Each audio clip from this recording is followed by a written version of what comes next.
Hey, welcome back, guys. So today on this video, we are talking about Skillshare, and more specifically, I'm going to quickly answer a question I keep getting a lot on my other video, and that is, how do you sign up and create a Skillshare teacher account? So let's go ahead and talk about this. First off, guys, real quick video, not too many steps involved, so be sure to stick around to the end of the video. But why would you want to sign up and create a Skillshare teacher account anyways? Well, that's pretty easy. If you're running an online business selling courses, you know that Skillshare has a huge audience that you can sell your courses to. Whatever the case is, it's a pretty easy process. It's handled here in this website, skillshare.com/en/teach. Check my video description. I'll try to leave a quick link there. Alternatively, you can go to skillshare.com and just scroll all the way to the bottom, and you'll see this section here called teaching, and just click on become a teacher. Once you do that, it's going to bring you here to this page right here. So in order to create an account, you're going to click here, sign up to teach. All right, once you do that, you can go ahead and sign up and create your Skillshare teacher account by using your Facebook login, Google login, or Apple login, or you can do what I do and use your email address. Once you do that, go ahead and enter in your email address here.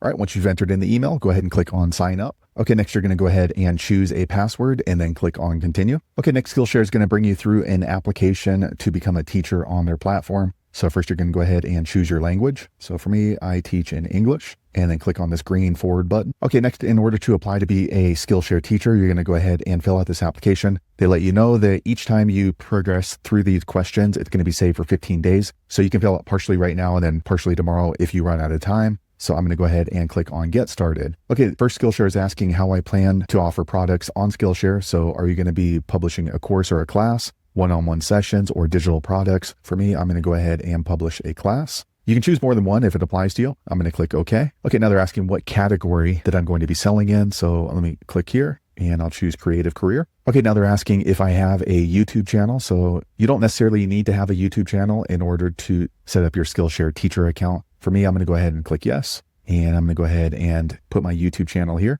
Okay, I pasted in my YouTube channel. I'm going to click OK. Now they're asking if I have an Instagram presence. I'm going to click, and here you can go ahead and add any other social media that you may use. For me, I don't, so I'm going to click OK. Here you need to accept the terms of service, so accept and submit. Okay, next I get this pop-up saying, thank you for signing up to teach on Skillshare. Please check your email for the next steps on your application. And I actually received an email from Skillshare immediately, so let me go ahead and open that email up. Okay, so this is what the email says. It says, hi Skillshare member, congratulations, we reviewed your application and you're ready to teach on Skillshare. So they give me this link right here, so I can go ahead and click this link right here, skillshare.com/teach. Okay, now it brings me here to my Skillshare teacher dashboard. Let me close this out. Okay, now I can go ahead and start building out my Skillshare courses, my digital products. So there you have it, guys. If you're wondering how to sign up and create a Skillshare teacher account, that's the easiest way I know how to do it. If you know an easier way, be sure to leave a comment below. Let the rest of us know how you did it. Hopefully you found that video useful. If so, click thumbs up or maybe consider subscribing to my channel, and I hope to see you on the next video. Thanks again for watching.